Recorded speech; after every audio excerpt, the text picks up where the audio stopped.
Good afternoon to everybody. I am Brother Eric Ron Pepe de la Cruz, and our philosopher for today is Saint Thomas Aquinas. But first thing first, I am sorry if I could not be able to present my face, also to show my face in the video because of my gadgets. It couldn't support because I was thinking if I could just record it in Zoom, but my laptop is not high end and my phone could not handle all those storage needed for the recording, and so I decided to just record it using my tablet while presenting the presentation. Anyway, my face is not important in the report. As I have said it, as you can see in the presentation, my philosopher is Saint Thomas Aquinas. But before that, let me just give you an overview of what will transpire or what will be the things that we will discuss today. So there are 3 points, or there are three major points that this report shall revolve around. First, on essence and being.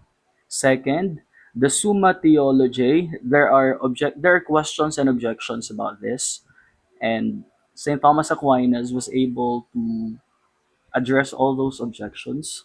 And on creation, I have to be honest that when I chose this, I really prefer to report on St. Thomas. But as I delve into it, it was really hard for me to grapple all things. It was hard for me. I have to wrestle with the text. And pardon me if I'll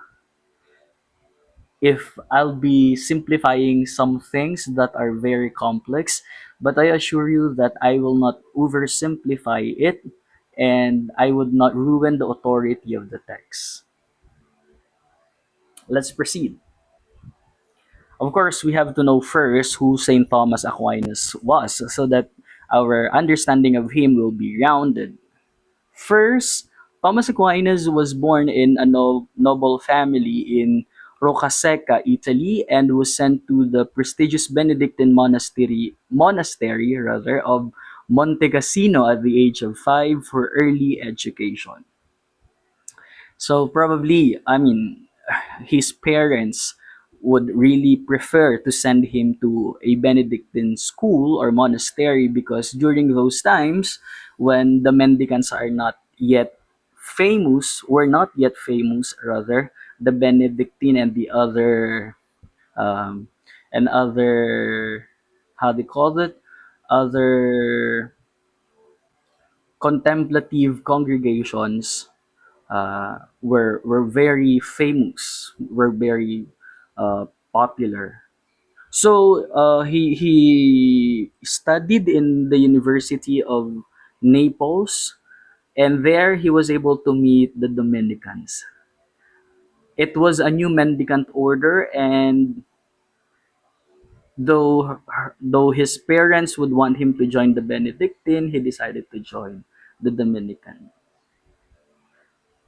One thing about Saint Thomas Aquinas, he was under the tutelage of Albert the Great, and Albert the Great uh, gave him a nickname. He called him the Dumb Ox. Well, basically, Thomas Aquinas was very influenced by the Aristotelian tradition or Aristotelian philosophy. If I'm not mistaken, I think it was also mentioned before by our father that this was the time that the works of Aristotle were recovered, and so this is where the inspiration of Thomas Aquinas instigated to review and to study the Aristotelian tradition. But one interesting fact about him, when he embraced the Aristotelian philosophy, he was able to jive it, to integrate it with Christian theology. And so he believes that, or he argued that reason and faith were actually not opposed, but complementary. Human reason could grasp truth, but divine revelation perfected and elevated it. Some of the major works, of course, of Thomas Aquinas are De Ente et Essentia on being and essence, and of course the Summa Theologiae or Theologia. His early work, De Ente et Essentia, introduced fundamental metaphysical ideas, essence and being, while his Summa Theologiae became one of the most influential theological texts of the Middle Ages. Of course, Thomas Aquinas is known also for the five proofs for God's existence. It's actually one of the contentions of the Summa Theologiae. So there he proved God's existence through reason and observation of the natural world. Probably later we could discuss and delve more on that. Next, concept of happiness and virtue. He taught that the true happiness lies in seeing God, the beatific vision, and that both natural virtues and supernatural virtues lead to this ultimate goal. He upheld that God alone creates ex nihilo, meaning God creates out of nothing, but allows creatures to act as secondary instrumental causes in the order of creation without granting them creative power over being itself. We proceed. If you would want to know more about Saint Thomas Aquinas, there are many available videos on YouTube, or you could also search him on Facebook. So you probably, if you're interested to know more about him. Now we begin with our discussion proper. The first thing that we will discuss is on being and essence. You know, when I read this, it was really hard, but I try my best. I'll try my best to explain or to discuss this. Also, anyway, I took the the original text from the source. There you can see, so that I will not be misguided, and all the things that I'll be presenting are grounded on the source. So the chapter 1 of this, the general meaning of the terms a being and an essence. So technically and basically, in this part or in this chapter, he discussed, or I mean, the book discussed about the difference between being and essence. It says we must realize that the term a being in itself has two meanings. Taken one way, it is divided by the 10 categories. This is the first meaning or definition. Taken one way, it is divided by the 10 categories. On the other hand, or in the second definition or meaning, it signifies the truth of propositions. The difference between the two is that in the second sense, anything can be called a being if an affirmative proposition can be formed about it, even though it is nothing positive in reality. In this way, privations and negations are called beings, for we say that affirmation is opposed to negation and that blindness is in the eye. But in the first way, nothing can be called a being unless it is something positive in reality. In the first sense, then, blindness and the like are not beings. So that's too heavy. But let me just give you an example so we can understand. Here, as you can see here, there are pictures of Teresa of Calcutta and darkness. You can see the candle at the middle, but the depiction of the picture is more of darkness. If we go back to the meaning in the first sense, being there is referred to something real and positive, something that actually exists in the world. This meaning is divided into 10 categories, which Aristotle introduced. Those are substance, quantity, quality, relation, place, time, possession, state, action, and passion. But to understand it well, the picture of Mother Teresa there holding a child is a clear manifestation that this being, or the meaning of being in the first sense, means real and positive. It actually exists in the world. Other examples are tree, cat, and other beings that you can see around the world. On the other hand, in the second sense, or in the second meaning or definition of the word being, it is referred to anything about which an affirmative proposition can be made, even if it's not something real in itself. This includes privations, that means the lack of something, and negations, the absence of a state. We refer to the second picture here, darkness. Darkness exists only as the absence of light, but we still refer to it as something. So that means it is privation, the lack of something. Since there is no light, sorry, darkness there is negation, the absence of a state. Darkness is the absence of light.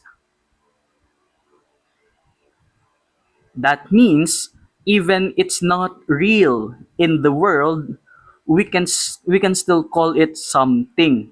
It is still a being. Generally, the second meaning of being here is not physically or physical real. It's not physically real in the world, but we still call it being because we can still talk about it.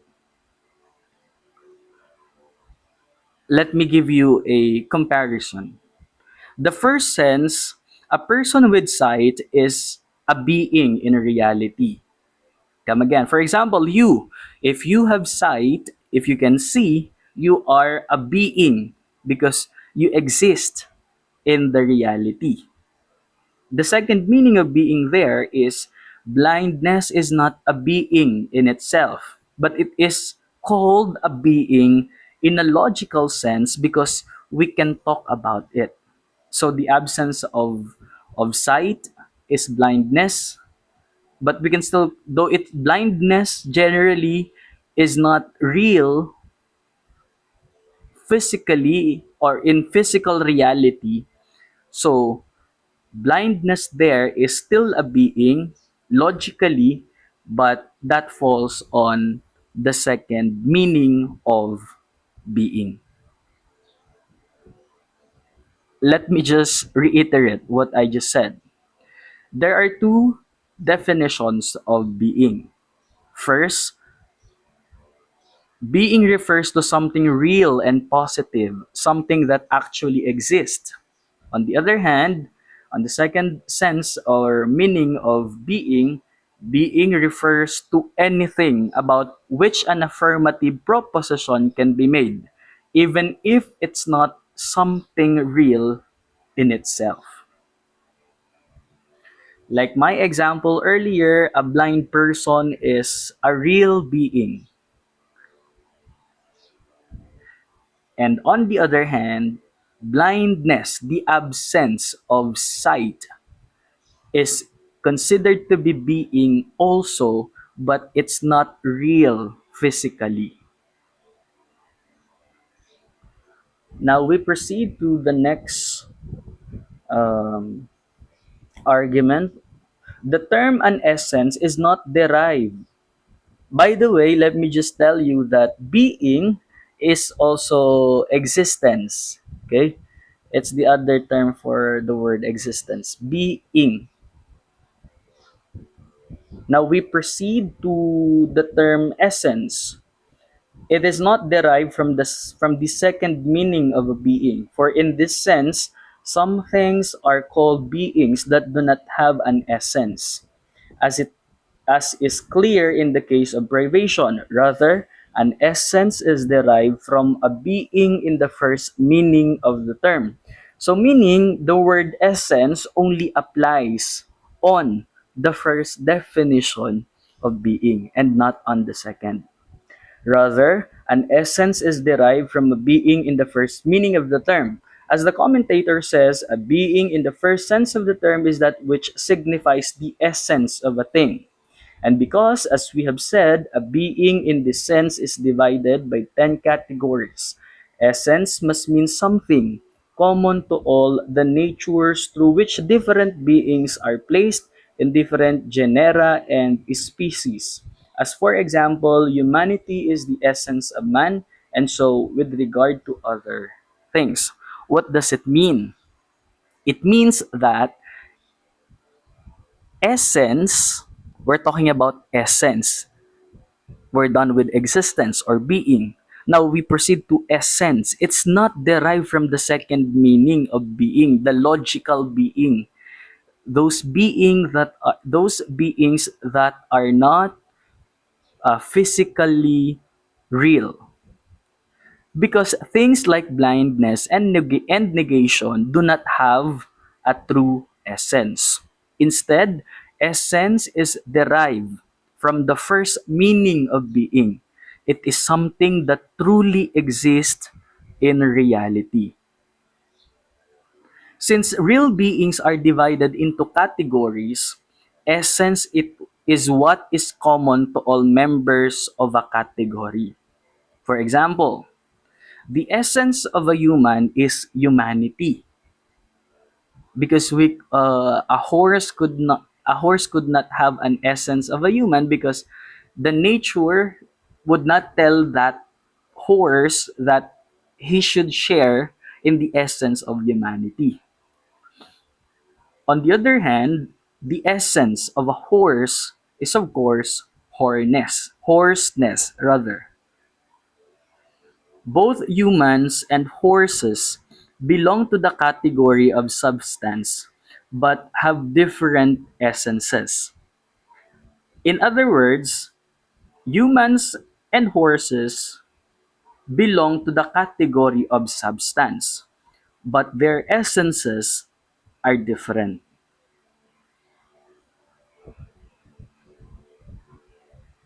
We further our discussion. Here, the book mentioned already quiddity, essence, and nature. What are those terms or words?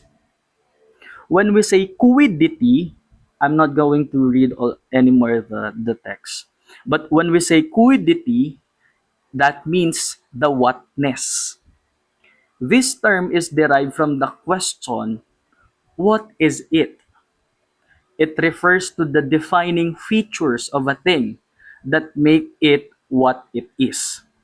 For example, we all know that a triangle has three angles and three sides. The triangleness of a triangle would tell us that a triangle has three sides rather and three angles. Now, if you remove one angle or one side of the triangle, that doesn't make a triangle anymore. So quiddity is what makes that thing a thing. quiddity. Another, let me give you another example. The whatness of a chair is its chairness. There are many kinds there are many kinds and there are many materials chairs made out of. But the chairness of a chair is to be seated on. Now, if you remove the whatness of that chair, that wouldn't make a chair anymore. So that is quiddity. Second, form. It is the determination of a thing. When we say form, it refers to what shapes or determines something to be what it is. For example, a clay statue's form is its shape. Without the form, the clay remains formless and indistinct. For example, let me just give you another example. Uh, we try to collect pieces of glass. That won't make a cup if it will just remain pieces of glass. It has to have form. Those pieces of glass has have to have form so that we may be able to come up with a cup. Let me go back to the example here. I think this is best describe the form. For example, if you have a clay, it will just remain a clay unless you form it. If you form it as a lion, that becomes a lion clay. That's no longer a clay anymore, formless or shapeless. If you form a clay to an image of a lion, that becomes the form. So that is the determination of a thing. Next, we proceed to nature. In this sense, nature is what the intellect can grasp about something, allowing us to understand it. For example, if we see or if we touch fire, we know that fire is hot.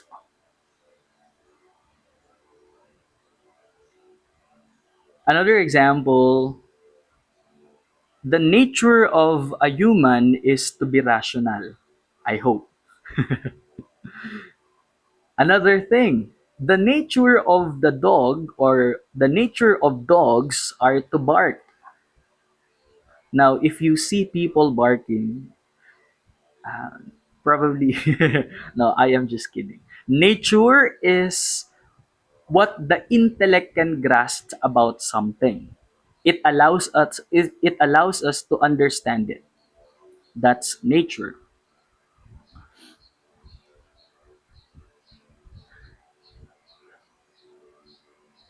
So to make it short, the essence it is what a thing is, while existence is that a thing is. Essence is what, existence is that, being in the world or being in the reality. For example, a unicorn has an essence. The essence of a unicorn, it could have or it is a horse with a horn. That's the essence of a unicorn. But it lacks existence in reality because in reality there is no unicorn.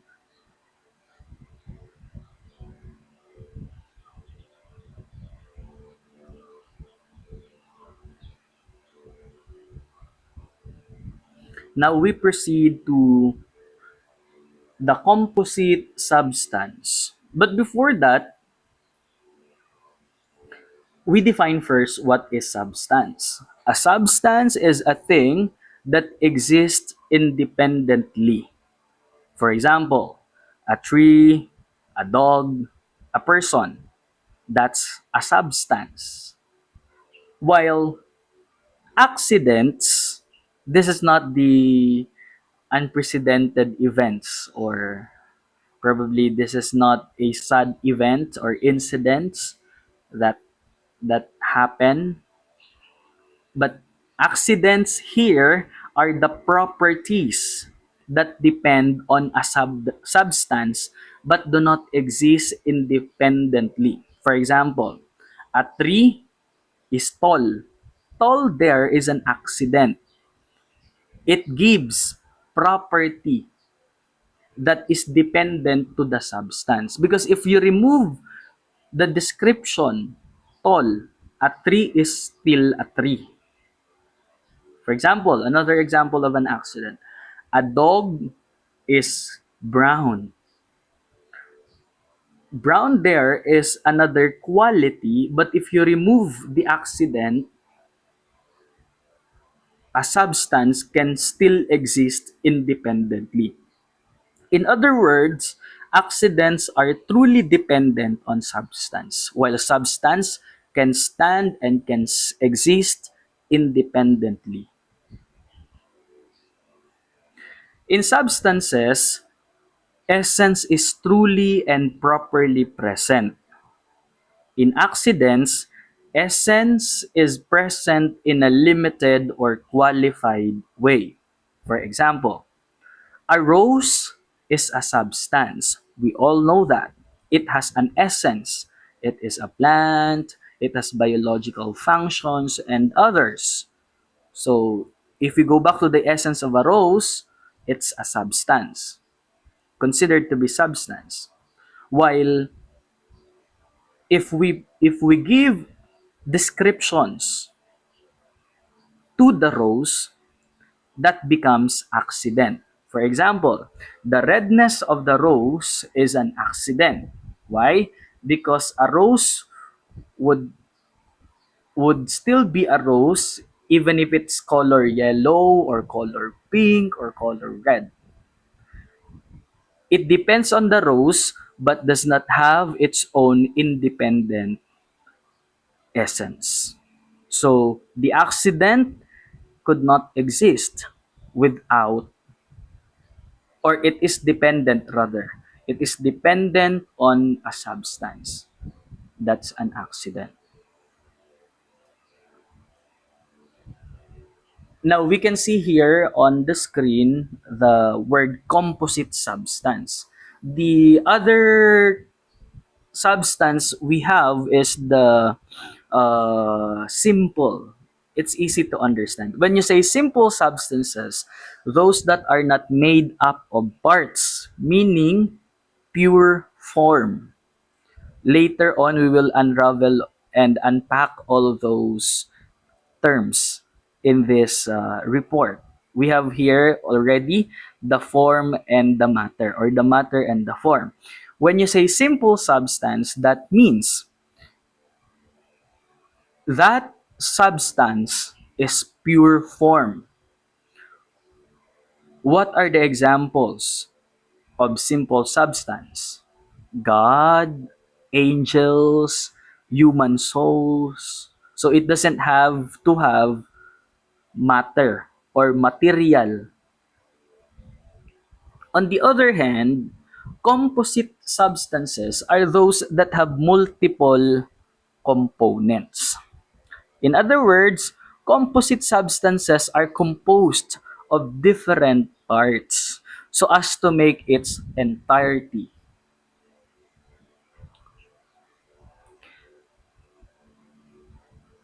Now, what makes simple substance different to composite substance when it comes to essence?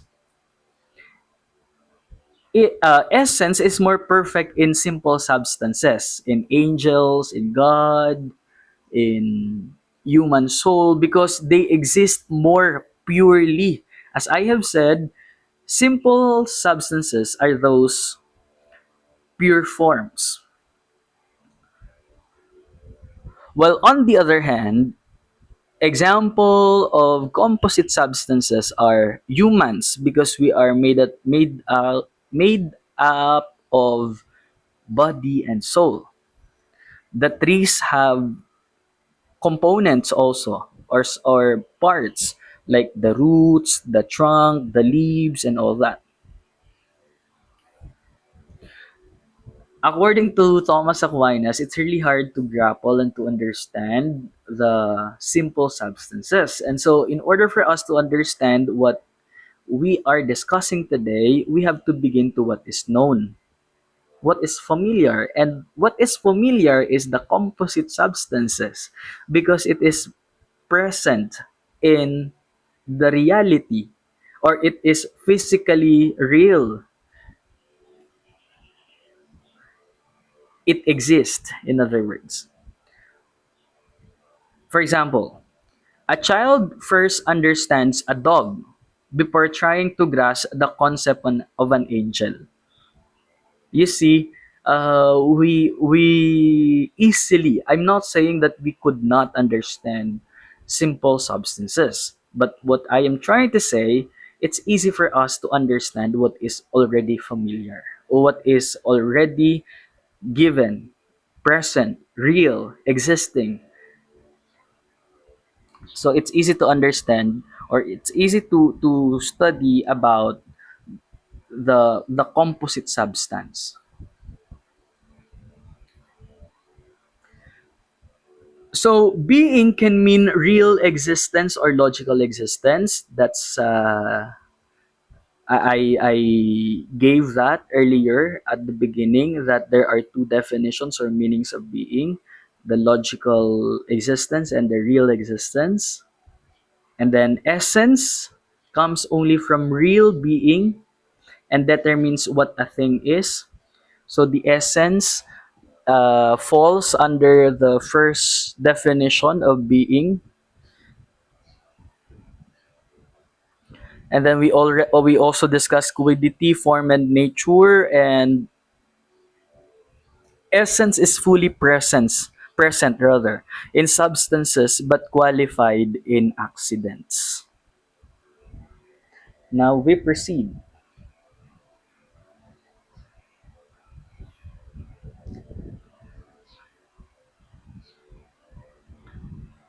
So composite substances, as I have said, are made up of both form and matter. Example, in a human being, the soul is the form and the body is the matter. Neither form nor matter alone is the essence of a composite being. So meaning, what makes a composite being a composite, what makes a composite substance is because it is made up of both form and matter. We could not separate it because neither form nor matter alone is the essence of a composite being. Uh, it has to be hand in hand. Essence defines what a thing is and allows us to categorize it into a species or genus. Matter does not provide knowledge of what something is. For example, if we only consider the body of a human, we would not fully understand what makes a man.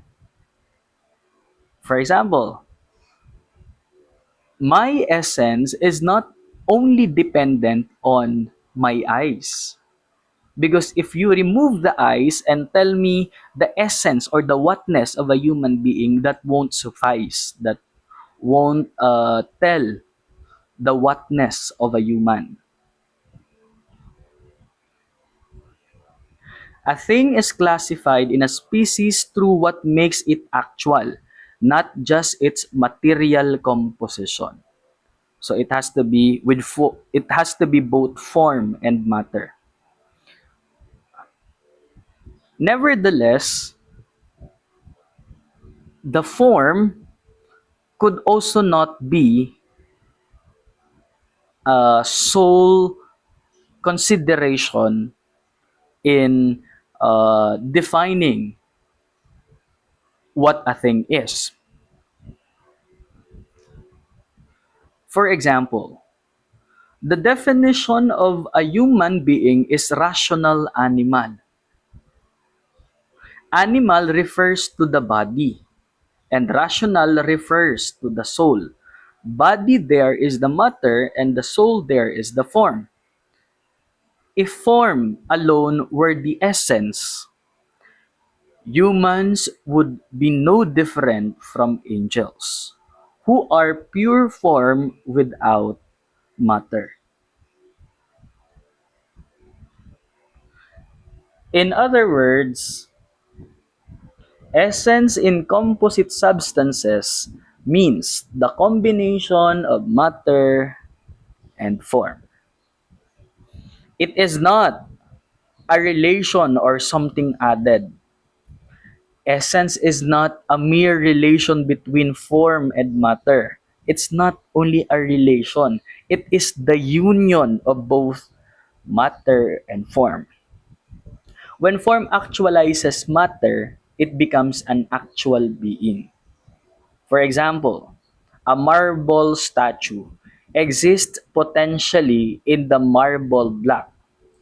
When the sculptor shapes it, or when the sculptor gives it a form, it becomes an actual statue. The essence of the statue is not just the marble, the matter, or just the shape, the form, but the combination of the matter and the form. Essence in composite substances means the combination of matter and form. It was agreed by Boëtius, Avicenna, and Aristotle. For example, you think of a tree. Tree. A tree is consisted of wood, roots, and leaves. That is the matter, or those are the matter. The form is the specific structure and function that makes it a tree. The essence of the tree is neither just the wood or the root or the leaf, nor just the treeness of the tree, but both together, the matter and the form. Since matter is the principle of individuation, some might think essence is only particular, unique to each individual. However, essence also allows universality, the ability to define species. So we have here another term, the words designated and undesignated matter. When we say designated matter, it is a specific individual matter. Socrates' particular flesh and bones. The undesignated matter here is general matter in a species, like flesh and bone in general. So, Socrates is a particular man that is a designated matter. Man, as a species, include all humans. That is an undesignated matter. The definition of man does not include particular flesh and bones, but general flesh and bones. Now, what makes genus different from species? The essence of a genus differs from the essence of a species. The difference is based on how something is designated. For example, our genus is animal. Our species is human. The difference is we are rational. And that rationality is from our form. Because though other animals have form, but they do not share in the humanness of our human. Everything that is in the species is also in the genus. Let me repeat it. Everything that is in the species, human, for example, is also in the genus, but not the other way around. For example, all humans are animals, that's true, but not all animals are humans.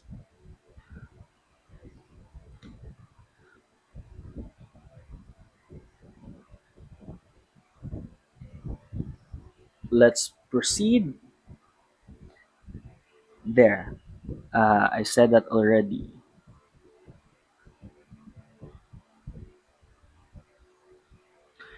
The term body can be understood in two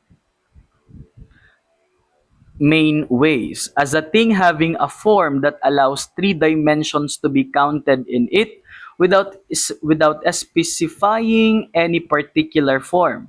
This means that anything that occupies space and has a shape, whether a rock, a tree, or a human, can be considered a body. As the genus of animal, meaning that body contains, in an implicit way, the potential for further development, such as becoming a living being. Consider a marble statue and a living human. Both have three-dimensional shape, right? And it also, both of them occupy space. So they are called bodies. But the marble statue has a form, the statueness of of that marble statue. But this form does not make it alive, while living human has an additional perfection, a soul, that makes it an animal, and more specifically, a rational animal.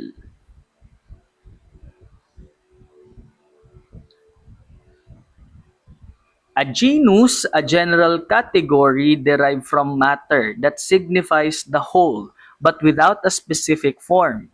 For example, the body in relation to animal. The difference is that a specification that comes from form, adding a defining characteristic. For example, to us human, we're not only animal, we are rational animal. So meaning the combination of genus and difference forming a complete concept. Man is a rational animal. So our classification as a human: first, our genus is animal, a being with sensation and movement. The difference is we are rational, a being with intellect rather. Now, our definition is we are rational animal. That is the essence of man. Thus, man is not a separate entity composed of animal and rational as two independent parts, but rather the concept of man is formed by integrating the two.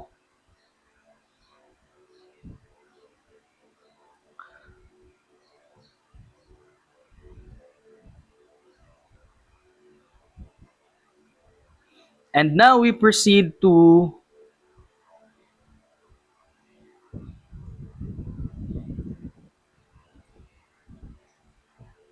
the essence as found in different beings. Actually, there are three different types of being.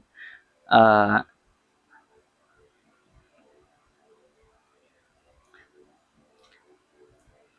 but allow me to repeat the definition of the essence so that we will understand this part well. Essence is referred to what a thing is, the whatness, and it can be understood in three different ways depending on the type of being. The first is God, essence in God. God is pure being. Second is essence in intellectual substances, or the composite being, matter and form. Each of these has a unique relationship between essence and existence. Number one, essence in God. In God, essence and existence are identical. This means that God's very nature, What he is, his essence, is itself. He does not have existence. He is existence. Because of this, God does not belong to any genus or category. A genus requires something that can be divided into different species or subgroups. But in God, God is absolutely simple and unique.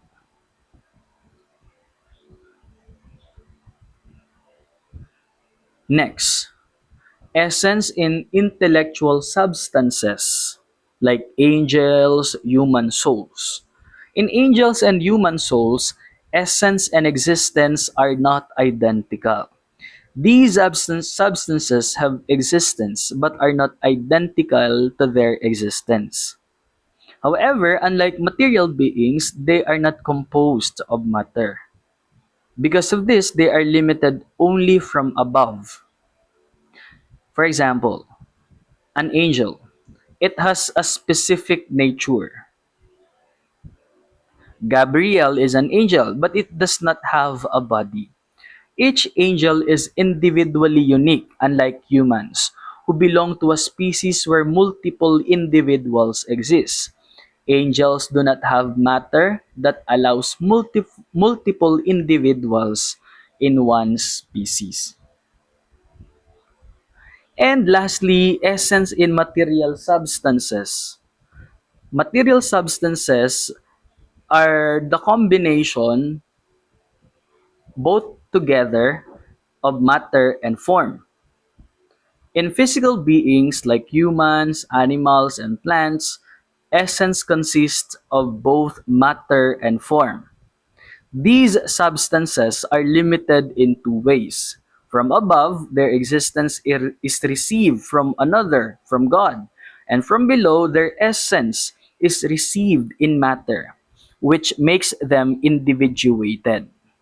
So, because one of the things that we should learn from Aquinas is the idea of participation. That our existence is mainly a participation to God's existence. So it is received from God, while the below, the essence is received in matter. So, for example, as human, our essence is greatly dependent on the matter and the form. Because of matter, multiple individuals of the same species exist, like many human beings, many cats, because we share the same matter. Another example here is, let me just give you an example about Socrates, no? A human being. His essence is humanity, a rational animal, and his existence is given to him by God. His body or the matter makes him an individual distinct from other humans. When Socrates dies, his body ceases to be a human body, but his soul, his form, continues to exist.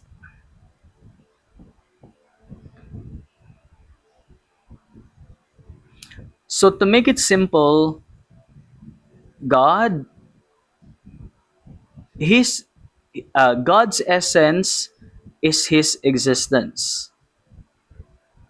He does not have individuation because he is unique. While angels and souls, their essence are not equal or is not their existence. Each individual is its own species, like Angel Gabriel, Angel Raphael,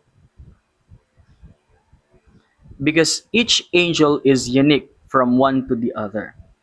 And lastly, material substances like humans and animals, plants, our essence is not also our existence, because our existence is a participation to the existence of God, and then our essence depends on the matter and form, of course. It is our individuation is individuated by matter. Like Socrates is different from Plato. Uh, Father Rowan is different from Father Sok. So the matter.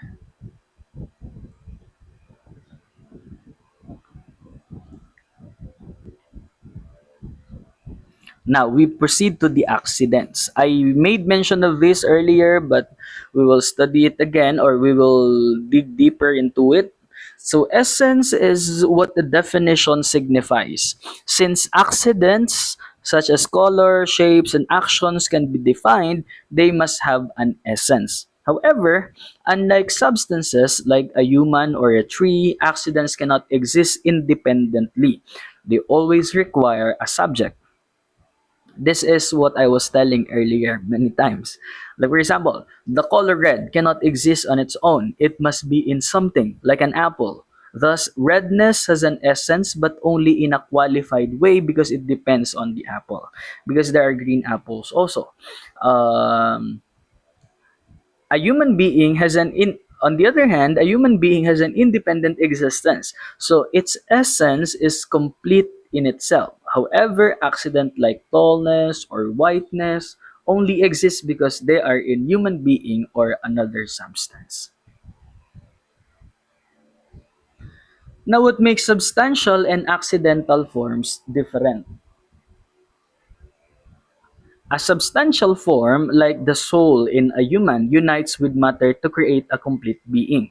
An accident, however, does not create a new essence, but rather modifies an existing one. For example, the soul and body together form a complete human being. However, an attribute like musicality added to a human does not change their essence into something new. It only modifies their nature. Substance is primary and accidents derive from it. Just as fire is the ultimate cause of heat, a substance is the ultimate cause of its accident. Wait, what? What does it mean? A burning piece of coal causes heat. Similarly, a person's skin tone is an accident that results from the body's material composition. So that's the reason why there are black, there are white, there are brown, but all those are accidents. So meaning you are not defined by your accidents, but by your whatness. Accidents from form, uh, some accidents derive from form. For example, the ability to reason comes from the rational soul in humans. Also, some accidents derive from matter. For example, the male and female distinction in animals depend on material condition. In special cases, some accidents from matter remain after death. Blackness of an Ethiopian skin remains even after death, while others, like being male or female, cease to exist when the form departs.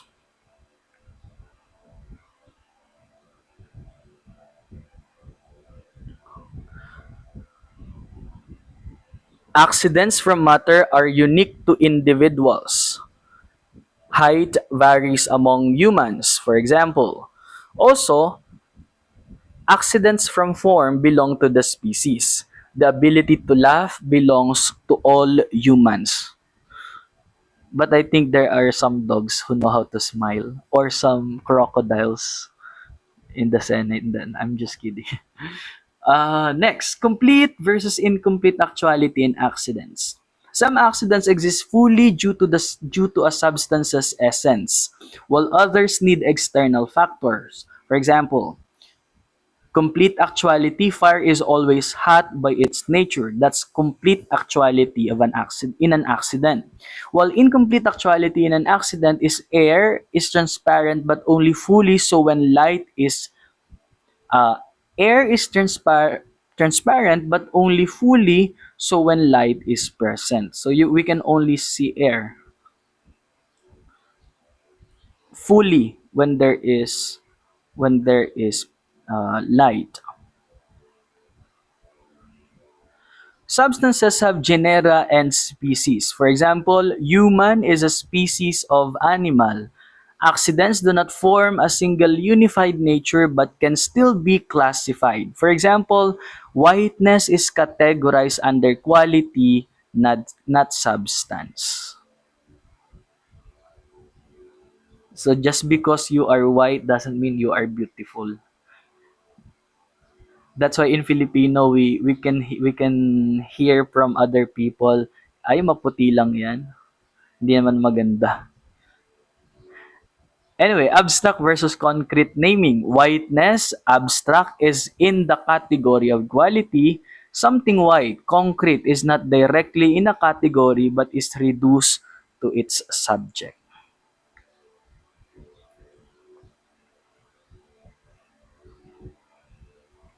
I think we shall proceed to the next pertinent uh, key term, the Summa Theology, as a pertinent discussion in our report today, the Summa Theology or Theologia, the existence of God. The question here in Article 1 is it known for per se that there is a God? So there are three objections here. First, knowledge of God's existence is naturally instilled. The first objection argues that the knowledge of God's existence is per se known because it is naturally instilled in all human beings. St. John Damascene states that everyone has an innate cognition of God's existence. This suggests that belief in God is as fundamental as first principles. The whole is greater than the part, which do not require demonstration but are known naturally by all. Let us try to concretize it by example. For example, a child instinctively trusts that fire will burn without needing to experience it firsthand.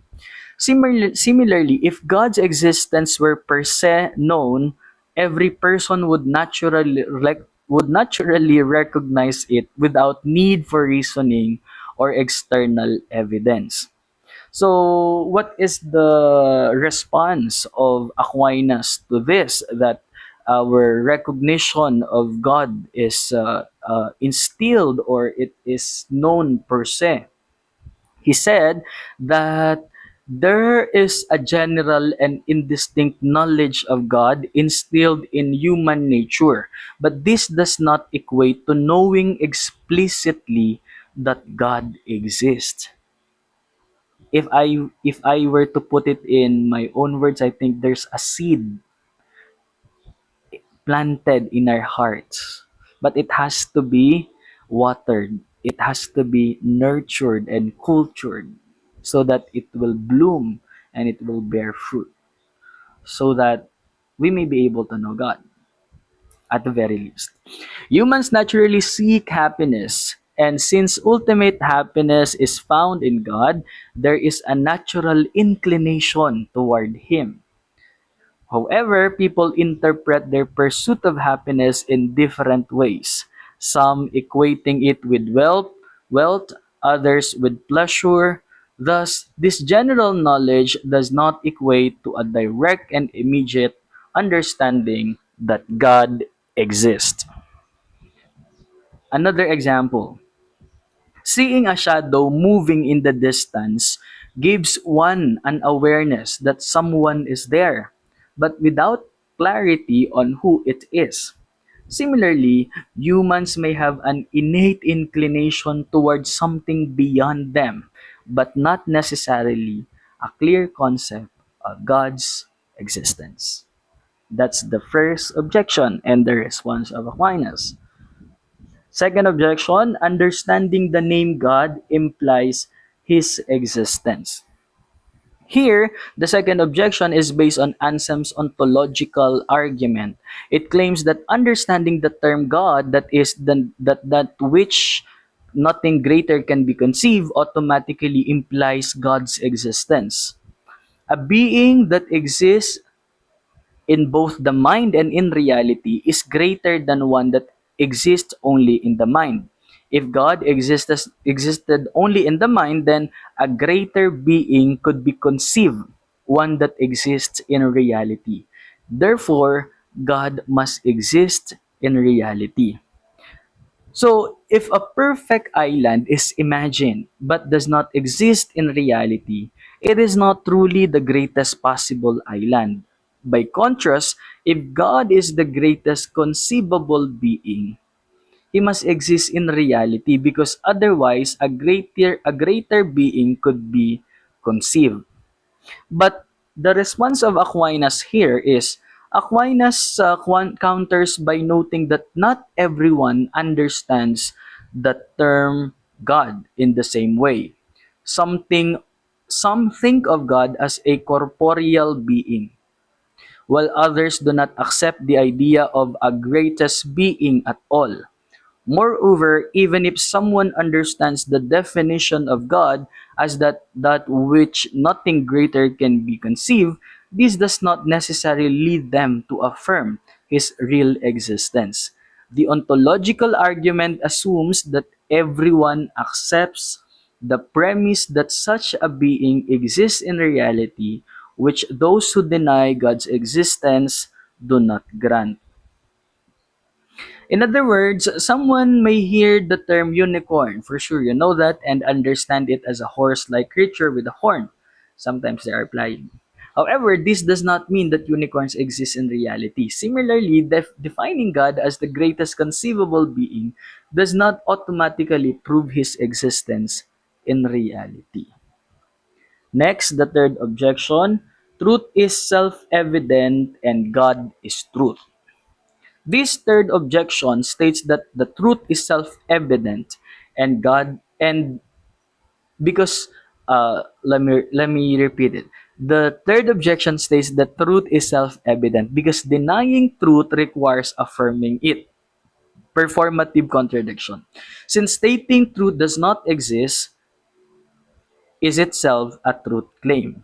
Given that Jesus in John 14:6 says, I am the way, the truth, and the life, and God is identified with truth itself, it follows that God's existence must be self evident. If someone says there is no truth, they contradict themselves because that statement itself claims to be true. Since God is truth itself, denying his existence would be self contradictory. But what is Aquinas' response? He distinguished between truth in general and first truth, that is God. While it is self evident that truth exists, it is not immediately self evident to us that there is a first truth, which is God. Many accept that truth exists in some form, like in scientific truth, in logical truth, and in mathematical truth, without recognizing that it is necessarily points to God. Therefore, God's existence as the first truth is not per se known, but must be demonstrated. For example, a person may accept that mathematical truth exists, 2 plus 2 is 4, but not immediately recognize that all truth ultimately comes from a divine source. Similarly, while truth in general is evident, it does not automatically follow that God's existence is self-evident. So what does it mean in this question in terms of whether God or whether it known per se that there is a God?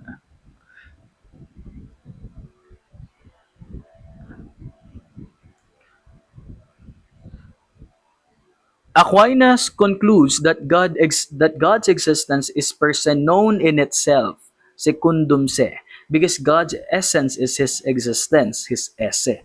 However, it is not per se known to us, quod nos, because we do not have direct knowledge of God's essence. Unlike first principles, such as the whole is the greater than the part, which are self-evident to everyone. God's existence must be demonstrated through his effects in creation. Aquinas' argument reinforces the idea that belief in God, while reasonable and demonstrable, is not an innate or self-evident truth to all human beings. Rather, it is a truth that must be arrived at through reason and observation of the world around us. Next, can it be demonstrated that there is a God?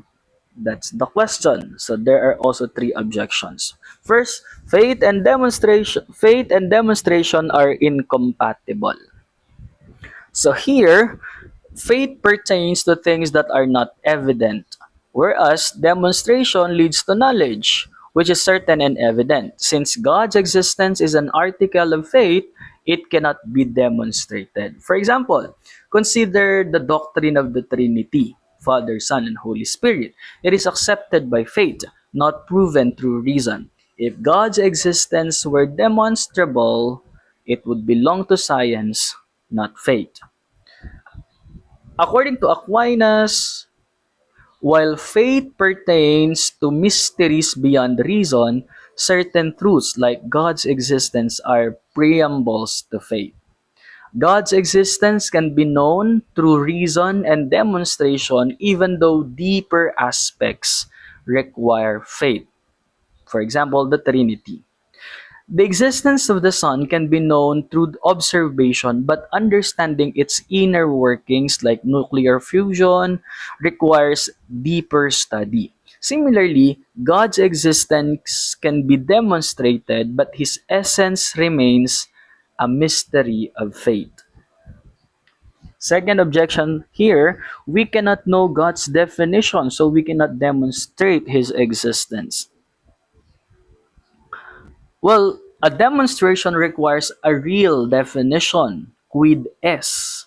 But we cannot define God fully, only negatively what He is not. Example, to prove that water is H2O, we need to define water positively. If we could only define it as not fire, not air, not solid, we could not demonstrate its nature.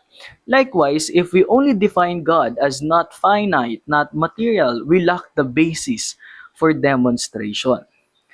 Well, according to Aquinas, in demonstration, we can use a nominal definition, what a word signifies, instead of a real definition. We can define God as the first cause of all things and use this as basis for demonstration. For example, if someone does not know what gravity is, we can define it as the force that causes things to fall.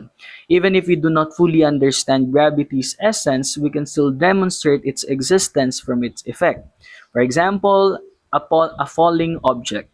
Similarly, we can prove God's existence through his effects in the world. Next, we have the third objection. God's effects are finite, but he is infinite. Well, there is no proportionality between finite effects and an infinite cause. Therefore, we cannot infer an infinite God from finite reality. For example, if we see a footprint on the ground, we can infer that someone walked there, but we cannot determine everything about the person, the height, the weight, the thoughts, etc. If the universe is finite, how can it point to an infinite God? Aquinas' response, while finite effects cannot give us perfect knowledge of an infinite cause, they can still prove the existence of a cause.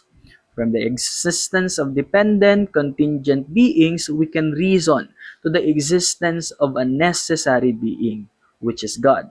For example, suppose that you find a complex machine in the desert.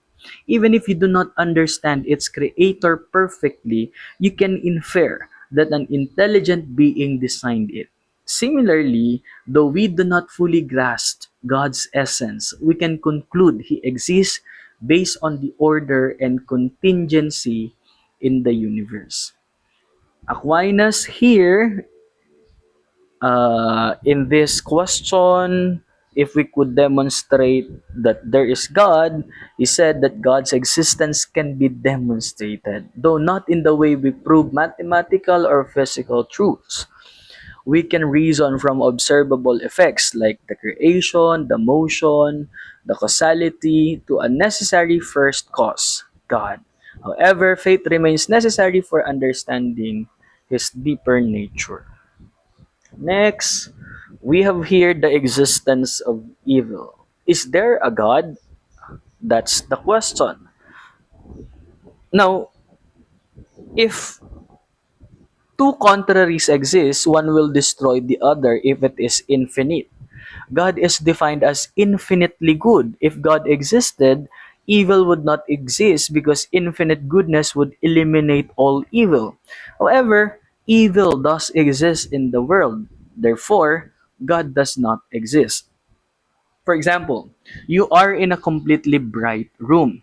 If light were truly infinite and absolute, there would be no darkness. Similarly, if God were infinitely good, there should be no evil in the world.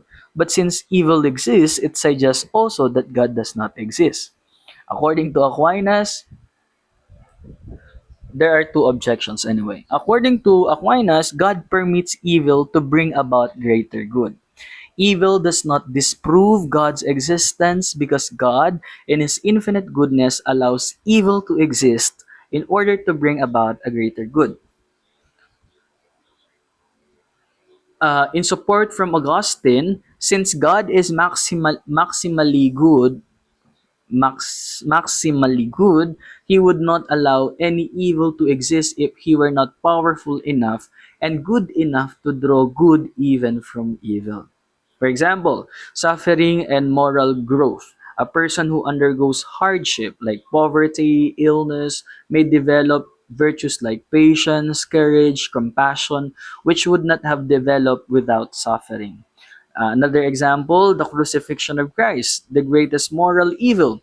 The unjust execution of Jesus resulted in the greatest good, the salvation of humanity. The fire in a forest, another example. While a wildfire may destroy trees, it can also lead to new growth and a healthier ecosystem. Another objection, natural and human causes explain everything, so God is unnecessary. If something can be explained with fewer principles, it should not be explained with more. Nature explains natural events, and human reason explains purposeful actions. Since everything can be explained by natural causes or human agency, there is no need to posit God. Therefore, God does not exist. Let me give you an example. The water cycle explains rain. There is no need to invoke divine intervention because we all know the water cycle. Um, Evaporation, condensation, and all that. When it comes to technology, airplanes fly because of engineering and physics, not because of divine intervention. But according to Aquinas, nature and human reason operate, but they do so under the direction of a higher cause. That's God. Natural causes are ordered by God. Nature works towards specific purposes. For example, an acorn grows into an oak tree, and this order suggests an intelligent director. Human reason is limited. Human choices rather, and knowledge are imperfect and depend on a higher, unchanging principle. For example, an arrow and an archer. An arrow flies toward a target, but it does not aim itself. It is directed by the archer. While nature may act, but it is still directed by God.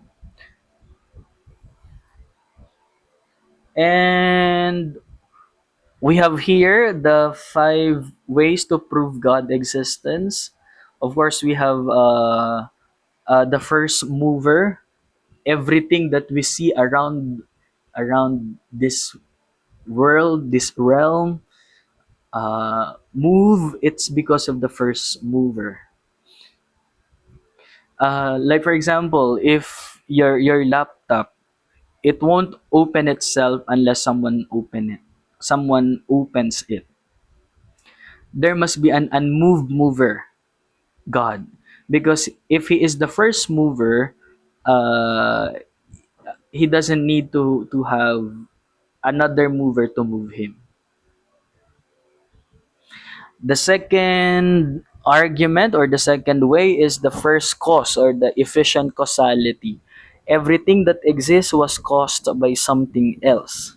There must be an uncaused cause, and that is God. For example, a house exists because a builder constructed it.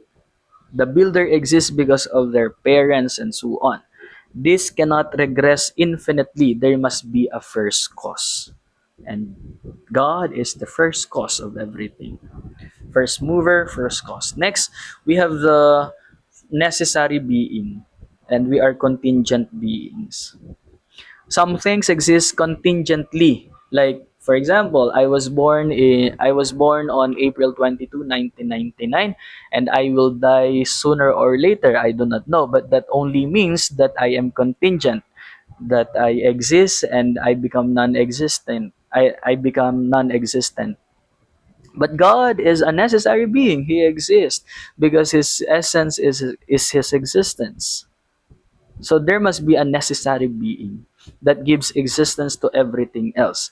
And as I have said, one of the things about Aquinas is our existence is a participation in God's existence. If everything could cease to exist, then at some point nothing would exist. Since things do exist, there must be something that necessarily exists. God. And then we have the argument from degrees of perfection. Reason why we have the idea of beautiful, of good. It's because we have the idea of perfection, and that perfection is God. Like, there must be a greatest being, the source of all perfection, and that is God. And lastly, the design. You try to look how our human body is perfectly designed. Our eyes are not on our hands. Our heart is inside, covered by the ribs, and then the other parts of the nature, like the flowers, are intricately designed. So there must be an intelligent architect who designed it. Okay, we proceed to the next one, the Beatitudes. Whether every man desires happiness. Does everyone desire beatitude? We have three objections. The first one, ignorance of beatitude. No one can desire what they do not know. Since people have different ideas of beatitude, some think it is bodily pleasure, others believe it's virtue. This suggests that not everyone truly desires beatitude. For example, imagine a person who thinks that true happiness consists in gaining wealth. Another believes it comes from power, while another thinks it is found in wisdom. Since they have conflicting views of what beatitude is, it seems that they do not all desire the same thing.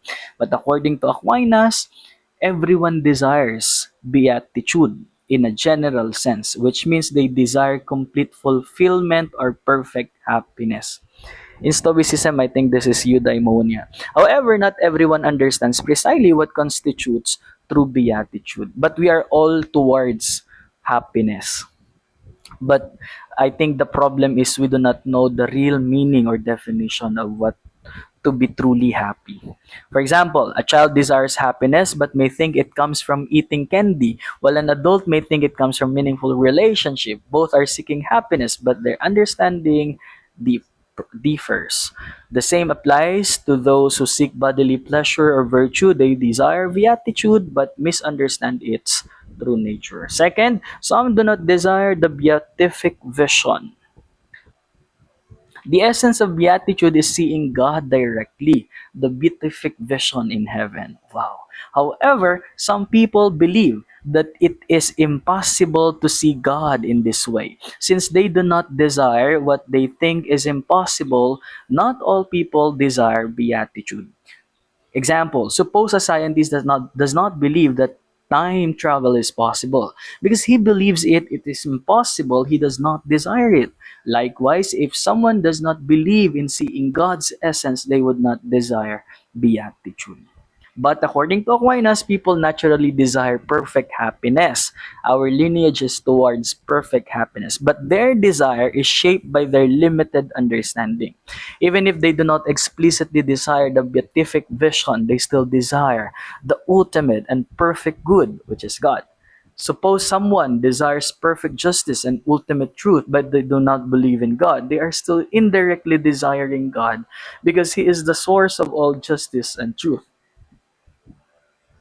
Their misunderstanding does not change the fact that their deepest desire is for the perfection found in God.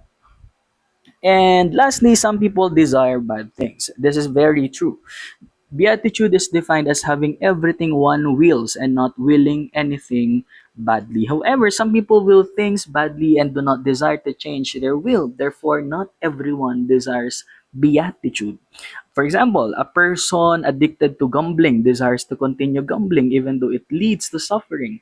Since this person wills something bad and does not wish to change, they do not seem to desire true beatitude. Now, according to Aquinas, if beatitude is understood as the fulfillment of one's deepest natural desires, then everyone desires it.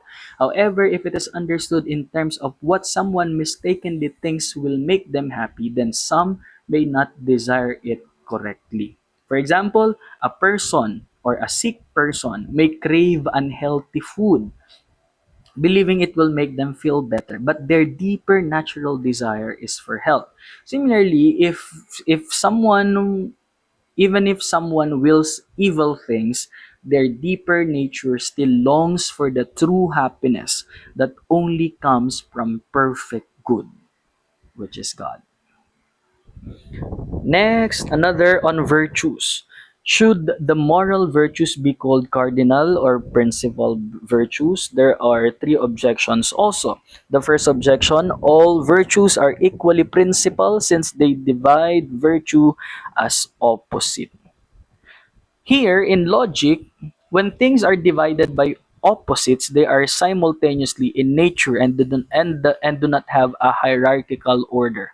Since virtues are divided into different types that contrast with one another, like moral, intellectual, theological, none should be considered more principal than the others.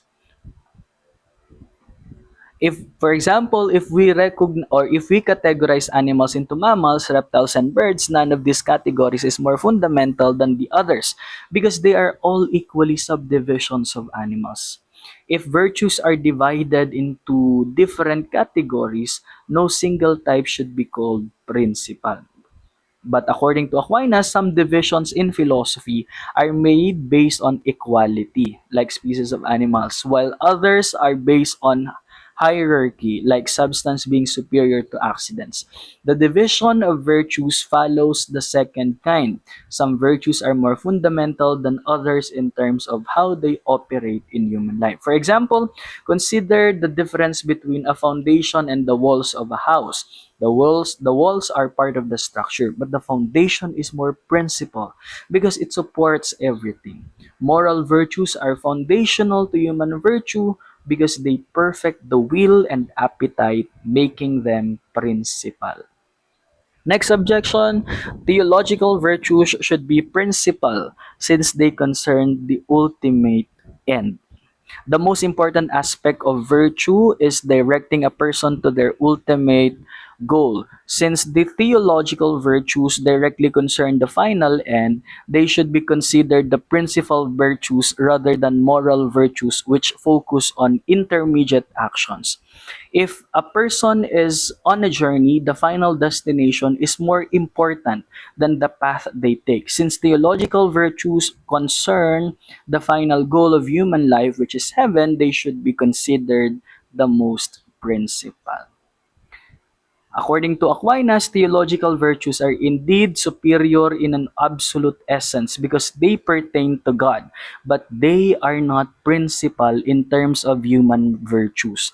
Human virtues like prudence, justice, fortitude, and temperance guide human action in a way that makes it possible for people to live virtuously in practical life. Lastly, the third objection, intellectual virtue should be principal since they belong to reason itself. Here, intellectual virtues like wisdom, understanding, and knowledge belong to the rational part of the soul by their very nature. Moral virtues, on the other hand, only guide the rational part indirectly through participation. Since what belongs to reason by essence is more principal than what is directed by it, intellectual virtue should be considered principal.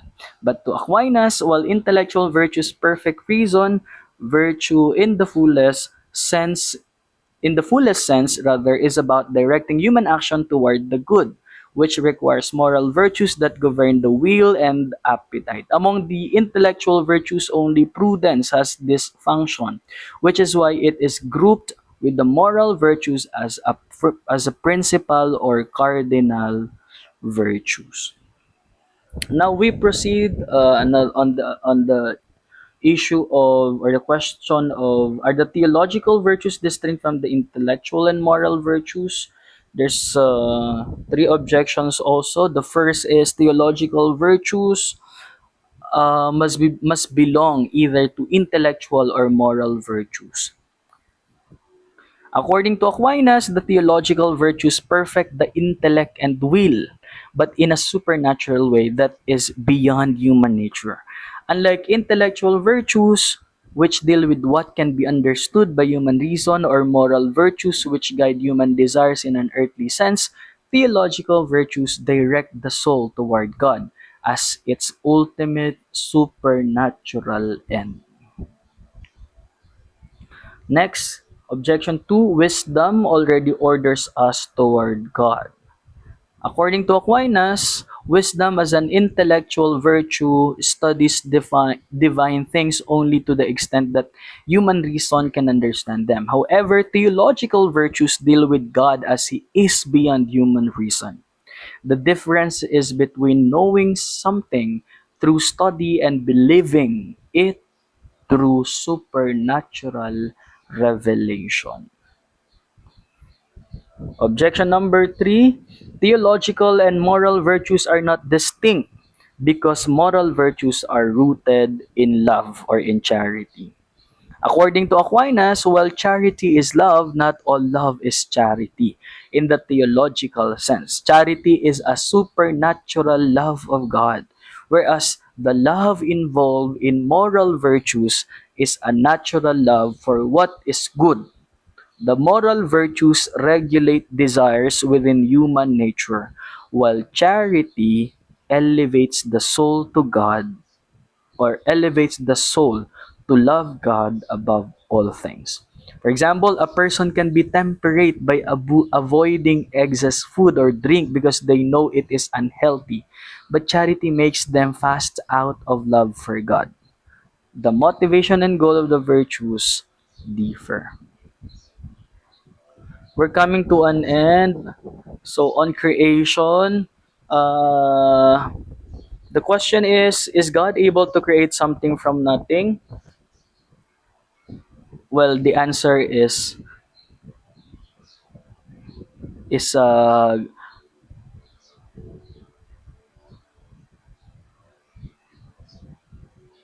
is obviously yes.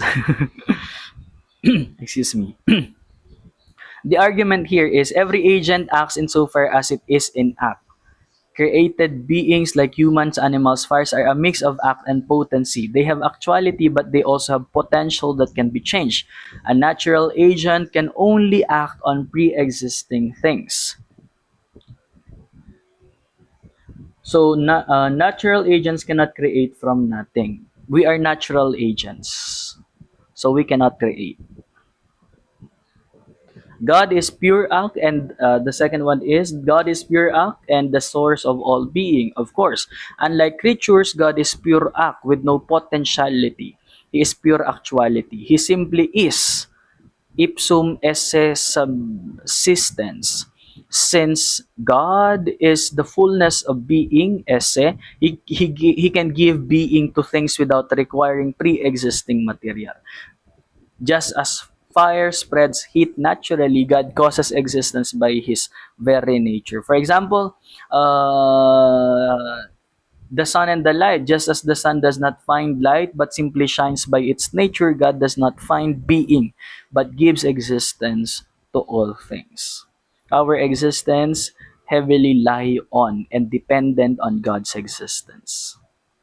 Next, creation is unique to God alone. Of course, natural beings cause things only by modifying what already exists. Yeah, human beings are. We are natural beings. God alone causes existence itself. He does not just shape pre-existing reality but brings things into being from nothing.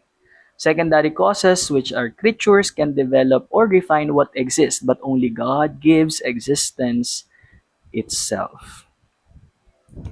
Next, the question is the power of creating or the act of creation able to be communicated to a creature?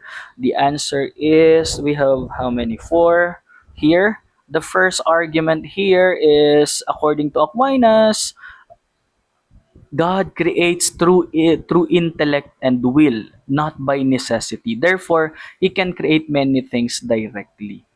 Because the argument here in the first bullet, some philosophers, including Avicenna and Al-Ghazali, believe that God created inferior beings through the mediation of superior creatures.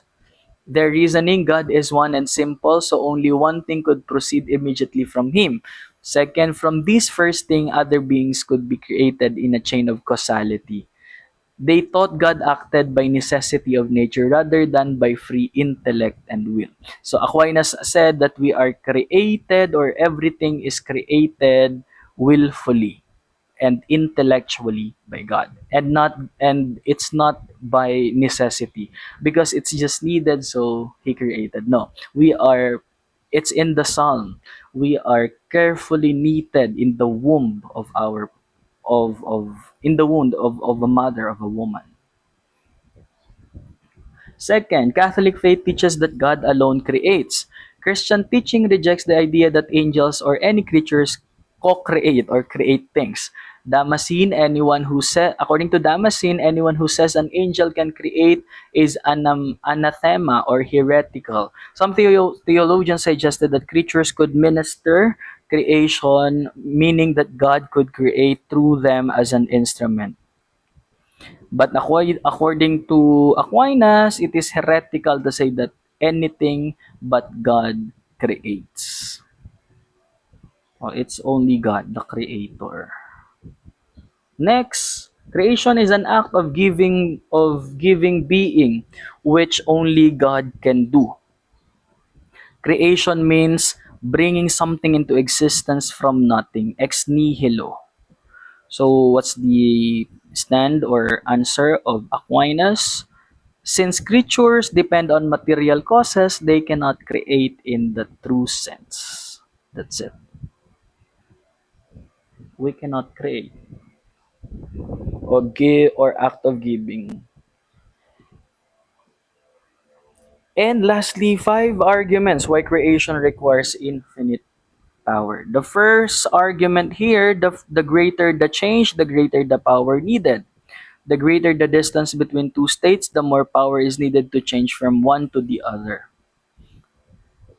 Boiling cold water requires more heat than warming lukewarm water. Creating from nothing is an infinite jump, so it requires infinite power, and that infinite is God's alone. Second, only pure act can create being itself. Things act insofar as they are in act.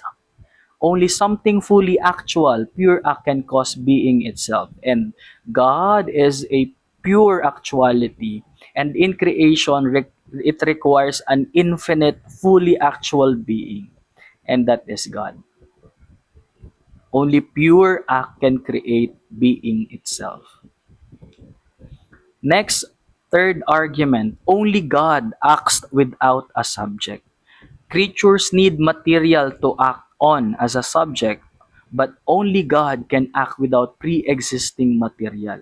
For example, a painter needs a canvas to create a painting.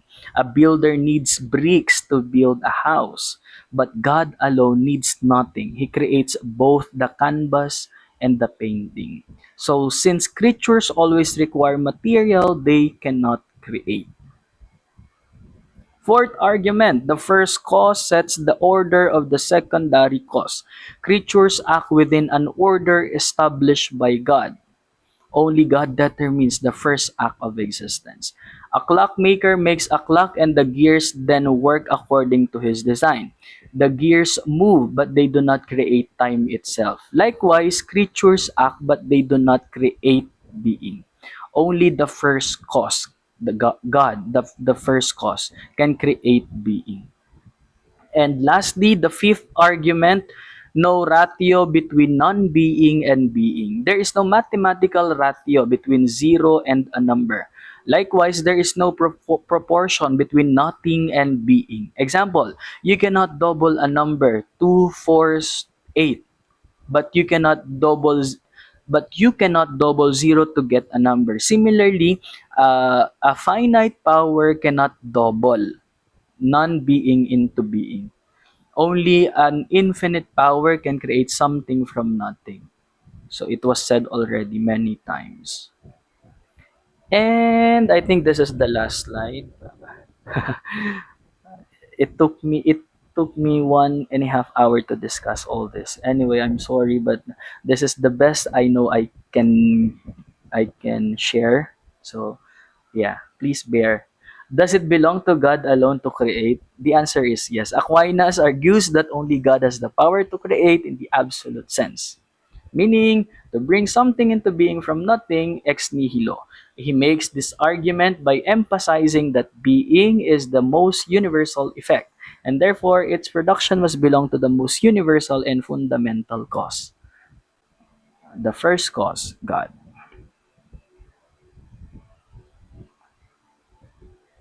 Creation is proper to God alone because only God, as the universal cause, can produce being,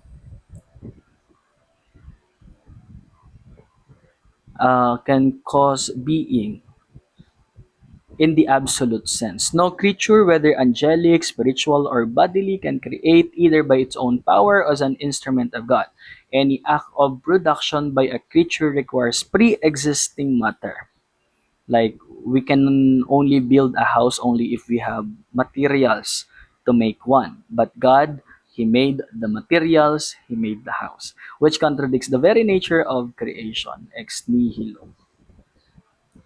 But let me just scan through this. Creation as the proper action of God alone.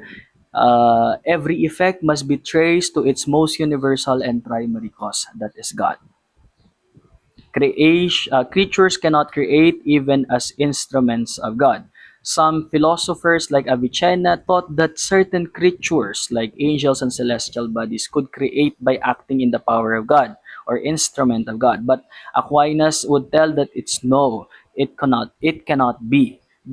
He rejects this by pointing out that an instrument or a secondary cause contributes something proper to itself when used by a principal agent. Creation, however, is the production of esse, existence, without any presupposed material, meaning there is nothing for an instrument to contribute. Bodies cannot create because they require pre-existing matter. It's already mentioned. Created beings can generate only by applying existence, not producing absolutely. A created being, like humans, can produce something similar to itself but not create its very essence. For example, a human begets another human, but this is only by organizing existing material, like the biological reproduction, the union of the sperm and the egg. God alone gives being itself, the esse, the existence, without presupposing anything. I think, oh, we still have one. I think that's the end of my presentation. It's quite complex and it talks about a lot of things, but if you have questions, I am very willing to answer. Thank you very much and good afternoon.